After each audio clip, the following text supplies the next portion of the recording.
Dalam video sebelumnya, gua akan bahas kenapa Bismarck hanya memilih menganeksasi musuh Prusia di bagian Jerman Utara. Sebenarnya, selain dari rencana Bismarck, terdapat juga alasan eksternal dari tekanan kekuatan asing. Napoleon III melihat kemenangan gemilang Prusia di Königgrätz menjadi khawatir akan munculnya rival baru sebagai kekuatan dominan di Eropa Barat.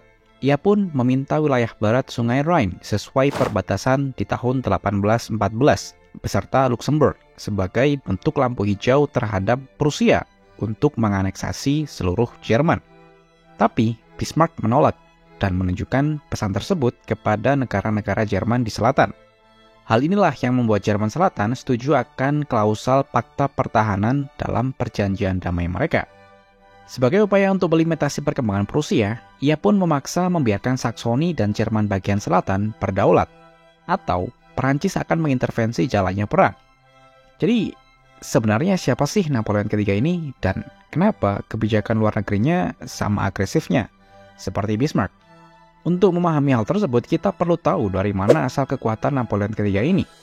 Kenapa dirinya bisa dinobatkan sebagai kaisar orang-orang Perancis? Ya, sejatinya, kebijakan luar negeri Napoleon III yang bisa dibilang sangat ekspansionis ini berakar dari bagaimana dirinya menjadi seorang kaisar.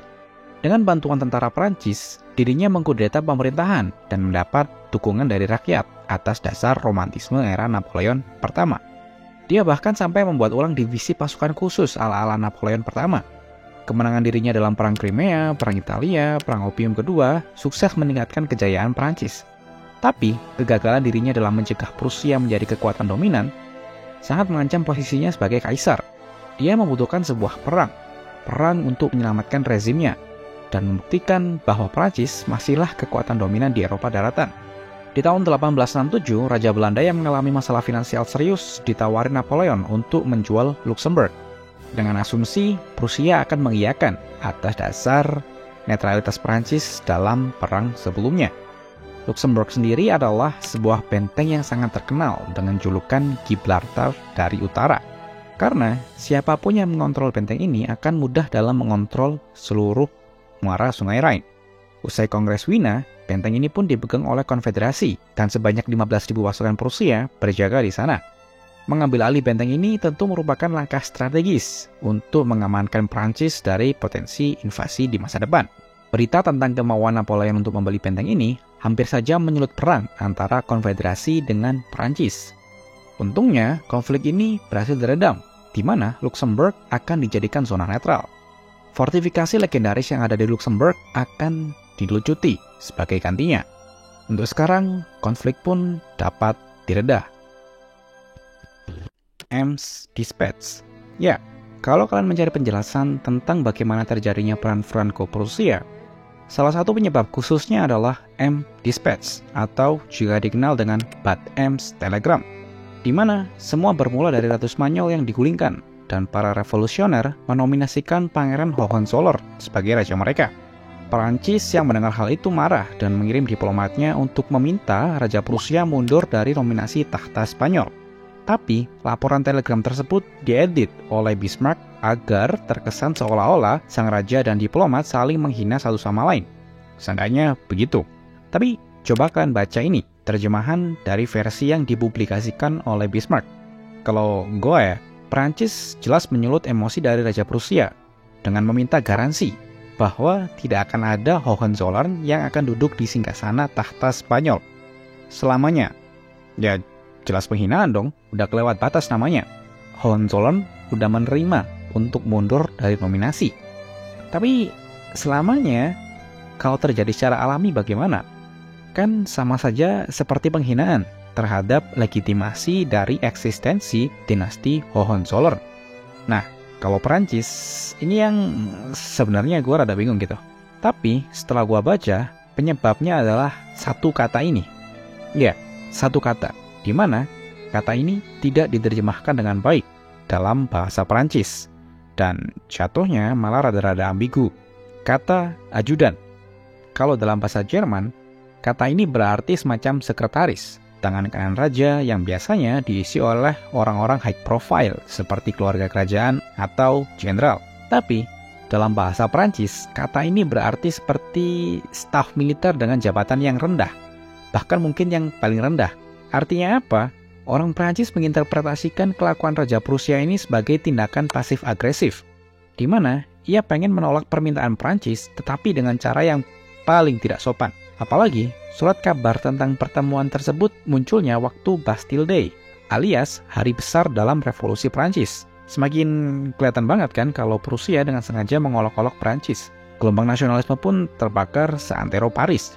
Dan pada akhirnya, pemerintahan Napoleon sepakat untuk mendeklarasikan perang terhadap Prusia dan Konfederasi. Negara Jerman Selatan yang melihat tindakan Prancis mendeklarasikan perang hanya karena hinaan, melihat hal tersebut sebagai sesuatu yang terlalu berlebihan dan dengan segera membantu Prusia dalam menghadapi invasi asing tersebut. Kedua pihak berekspektasi Perancis akan melakukan serangan terlebih dahulu. Ya, soalnya mau diapa-apain, Perancis jauh lebih superior dari Konfederasi. Privilege sebagai negara yang mendeklarasikan perang terlebih dahulu adalah mereka dapat memobilisasi pasukan dan menyerang musuh terlebih dahulu. Serangan kilat melalui Elsass menuju jantung industri Jerman akan memberi kemenangan cepat bagi Perancis dan dapat memaksa konsesi wilayah bagi Konfederasi. Bahkan, pada faktanya, kendali militer Perancis atas jaringan kereta api itu pada awal perang jauh lebih kuat daripada Prusia. Pasukan Perancis juga didukung oleh senapan yang jarak tembaknya 2 kali jauh lebih efektif daripada Prusia. Tapi, sekalipun memiliki berbagai advantage, Perancis gagal mengkapitalisasi keunggulan awalnya itu. Terdapat 3 masalah yang belum terpecahkan mengenai konsep baru mengenai perang modern bagi Perancis. Yang pertama adalah jumlah pasukan yang sangat masif membuat logistik menjadi masalah dengan tingkat kesalahan yang tinggi, serta bagaimana cara memobilisasi pasukan secara efektif ke garda terdepan. Siapa yang harus didahulukan ketika menggunakan kereta api? Bagaimana menggunakan kereta kuda secara efisien? Dan bagaimana membagi logistik secara merata yang tidak membebani serta minim kesalahan pendistribusian? Itu adalah masalah pertama yang sangat besar. Kedua, dengan jumlah pasukan serta panjangnya front medan pertempuran, komunikasi serta pemberian instruksi secara efektif pun menjadi sulit dilaksanakan. Kebanyakan, instruksi dari komandan pusat sudah tidak terlalu relevan dengan keberadaan di lapangan. Yang ketiga adalah horor dari perang itu sendiri. Dengan semakin mematikannya artileri dan senapan, korban jiwa yang diurus keluar masuk dari medan perang menjadi salah satu sumber kemacetan tersendiri. Semua masalah inilah yang membuat Prancis kurang inisiatif dalam perang dan dapat dibalik dengan mudah oleh Prusia, yang mana mereka mempunyai Dewan Jenderal, sebuah organisasi yang ditujukan untuk merencanakan potensi perang di masa depan. Mulai dari pengaturan logistik yang efektif, membawa pasukan ke front terdepan secepat mungkin, dan sebagainya.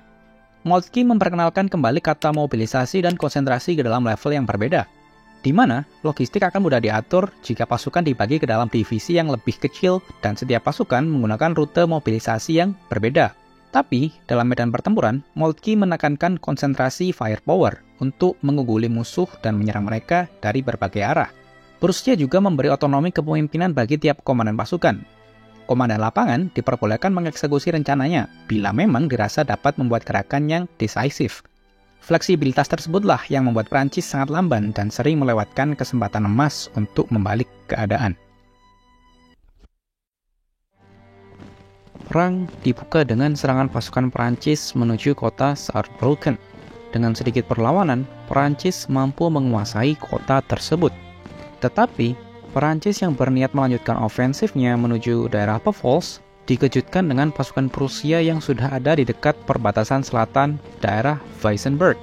Pasukan penjaga yang bertahan dengan gagah berani harus menghadapi ngerinya bombardir dari artileri Prusia yang jauh lebih superior.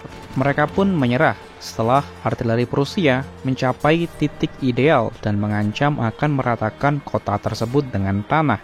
Merespon hal tersebut, Prancis pun mengirim pasukan untuk memukul mundur Prusia terlebih dahulu.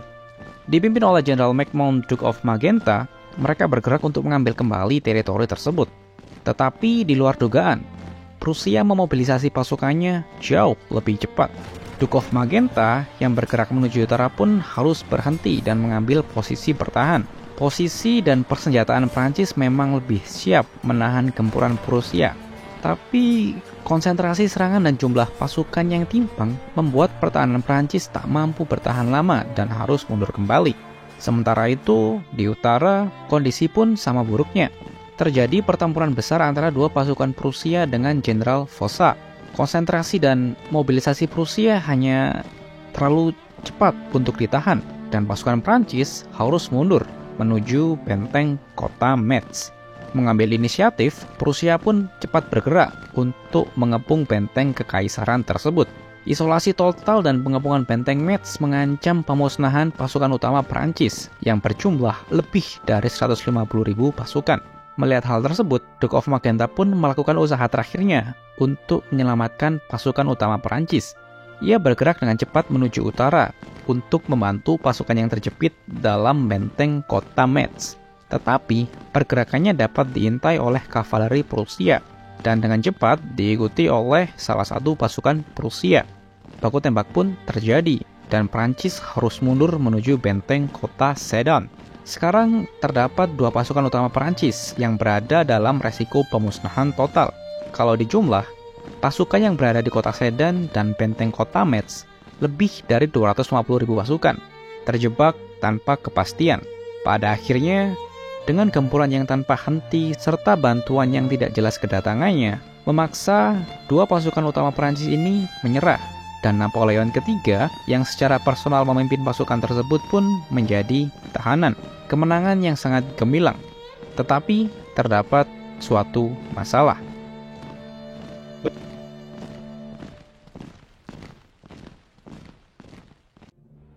Ya, hancurnya rezim Napoleon III menciptakan masalah tersendiri bagi Prusia. Karena dengan hilangnya kepala negara Prancis, terbentuklah pemerintahan darurat Prancis yang menolak segala poin negosiasi dari Prusia.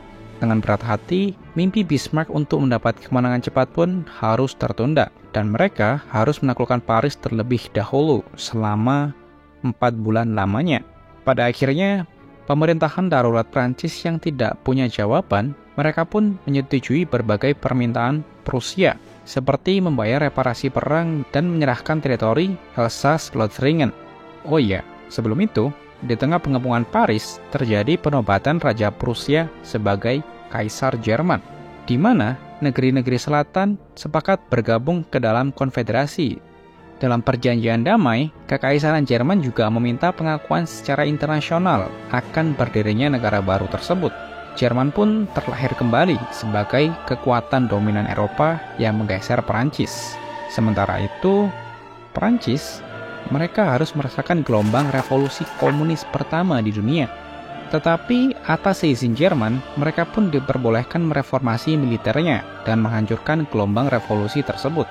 Hilangnya Elsass-Lothringen sangat memukul kebanggaan rakyat Prancis dan selamanya menjadi akar permusuhan kedua negara tersebut hingga terbalas dalam Perang Dunia Pertama. Dan begitulah akhir dari unifikasi Jerman. Sekian dari gua, thank you, bye.